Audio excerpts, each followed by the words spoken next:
welcome. You're watching One India English with me, Anubhuti Gaur, and this is a special show, Global Chit-Chat. And in this week's edition, we will discuss the two developments that have taken place with regard to China. First is the Foreign Ministers meeting of China and Russia, and the second is the 25-year agreement that China and Iran have signed. We're joined by Mr. Devesh Singh Maini, who's a foreign policy expert. Thanks a lot for joining us, sir. Thank you, pleasure. So, sir, with regard to this foreign ministers meeting that China and Russia held, we see that both the countries are going through similar conditions. If we see both are facing pressure from the Western countries, and they have sworn solidarity. So what kind of significance do you think that this particular meeting holds? See, this, in any case, in recent years, China and Russia have been moving closer. There have been fault lines between the two, but they have been moving closer.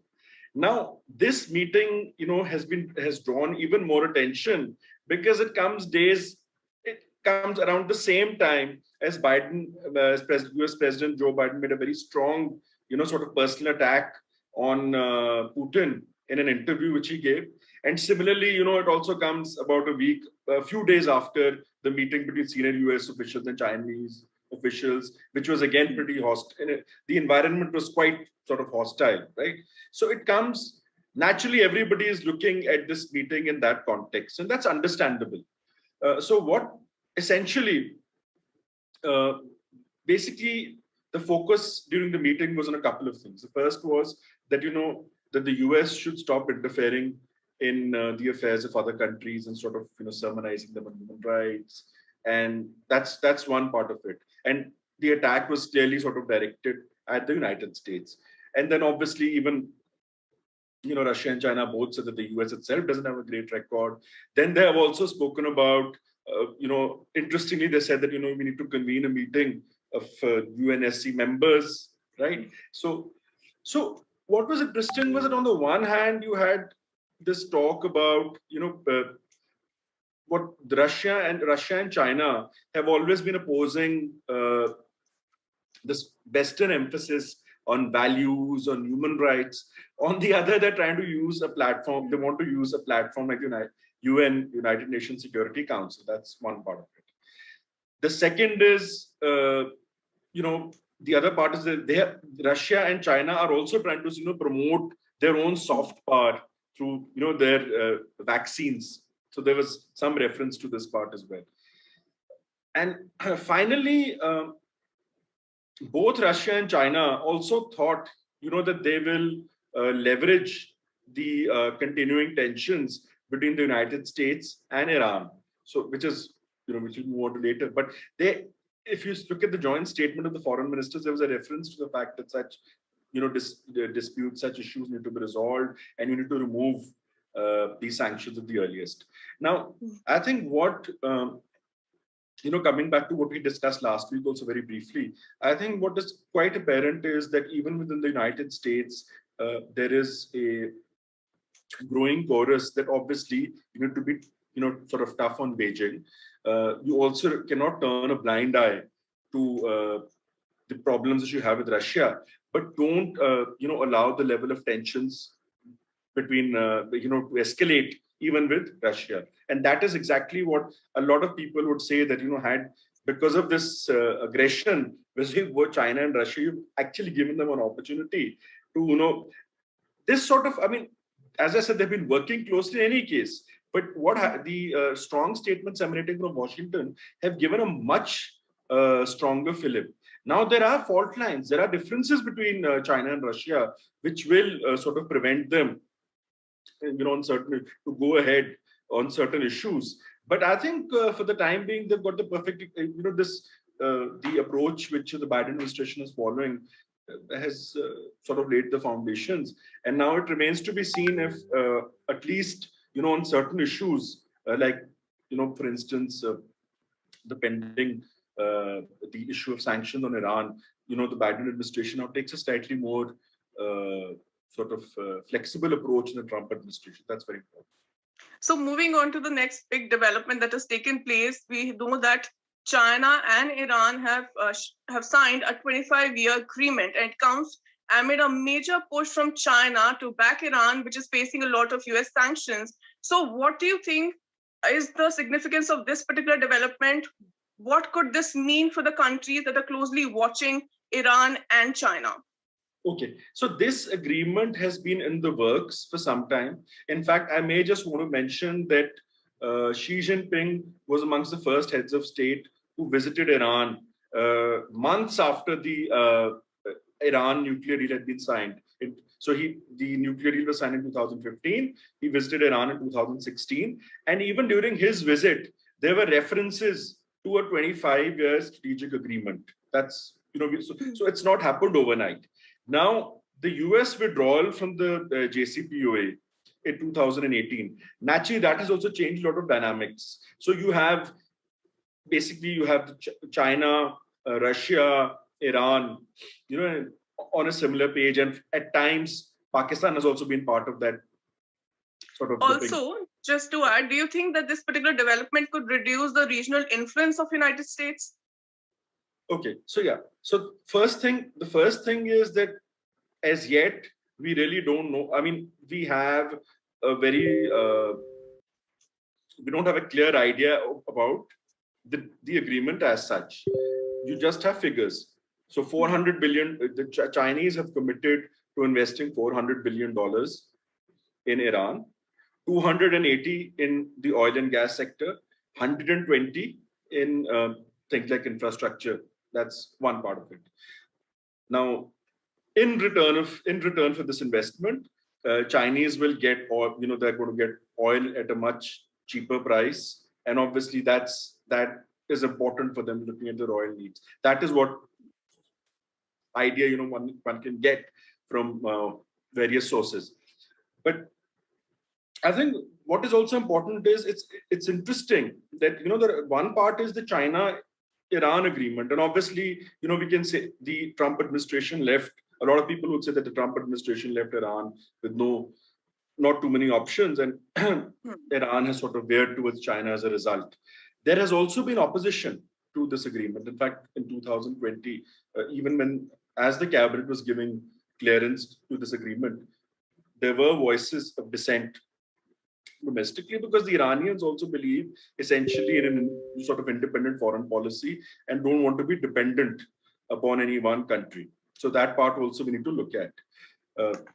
So you can say that the immediate cause is the US policy towards Iran, but we also need to look at opposition to this agreement. That's one thing.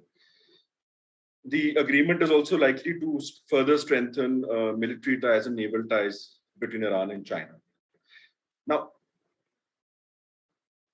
your question is very pertinent, because if you look at if you look at the visit of the Chinese foreign minister, he's not just visited Iran. He's visited a couple of GCC countries which actually have tensions with Iran, right? So he has taken a different route. China is saying, we're going to keep good relations with Saudi Arabia, we're going to keep good relations with UAE, and we are going to keep good relations with Iran. Whereas if you look at the Western approach in the last few years, first the Trump administration, it veered too much towards, it swayed, I think, towards the GCC and Israel on the one hand, and obviously you saw how the US-Iran relationship went downhill. Now the current Biden administration is doing a course correction, that it is not allowing the GCC or Israel to dictate terms, but somehow maintaining the balance is a bit of a problem. Whereas China, because of its economic leverage in recent years, if you look over the past decade, its economic engagement with what is called West Asia has increased significantly. So it has that major advantage over the West. Now, how this narrative plays out over the long run remains to be seen. But again, I would come back to the same point, that a slightly more, even at this point of time, even with this talk of this 25-year agreement and everything, Iran would not internally like to be totally dependent upon China. So if you have, if the US actually gets on board the JCPOA, Iran is given economic relief, and Iran has the opportunity to, further its economic ties, not just with the US, obviously, but even with European countries. And because remember, many of the US allies also do want the US to get on board because of their economic relations with Iran. So essentially, that is an important, that's an integral component. Now, time is running out. I mean, as I said last time, that will need to be resolved. And I think this is something where, the US needs to, this is as I was saying, on the other hand, China has numerous choices in West Asia. It doesn't have to make a choice. So it's just one little step, some flexibility, pragmatism, and even an amount of some risk taking will really benefit the US, and it will actually give Iran more options. But I may also add that, while all these figures of 400 billion, military cooperation and naval cooperation with Iran and China, all this is, it looks pretty good on paper. When you come down to implementing it, it's not going to be easy. Because if you look at the other Belt and Road Initiative projects, China is facing a problem. So will it be able to spare the sort of money which it has committed for some? And there are some important rail projects, by the way, which are part of this agreement, which are important in the context of the Belt and Road Initiative, the BRI, and China's sort of connectivity plans in West Asia. So that is something we need to look at. Also, how is, what is the domestic reaction? As I said earlier, there were strong reactions to this in Iran, from various political forces, civil society, and everything. It remains to be seen how do they sort of react to this. And finally, again, over the next few months, are we going to see the rise of hardliners in Iran? Because that are you going to have Rouhani or somebody similar to Rouhani, or are you going to have the rise of hardliners? That's something which we need to look at. That will really influence the equations. Rouhani is going to, after this election, this is last, so obviously somebody else will be there. But a more moderate person will be very important in the context of dealing with the West, because the hardliners have turned, obviously, is a very anti-West sentiment, specifically anti-US sentiment. So that is what needs to be seen. But I think to sum it up all, I think China, in spite of a number of challenges, things like BRI and even on issues like human rights, the West has started taking a strong stance. Because of its economic leverage, it has numerous choices. And this is obviously not restricted just to the Middle East. This is, you can look in different parts of the world.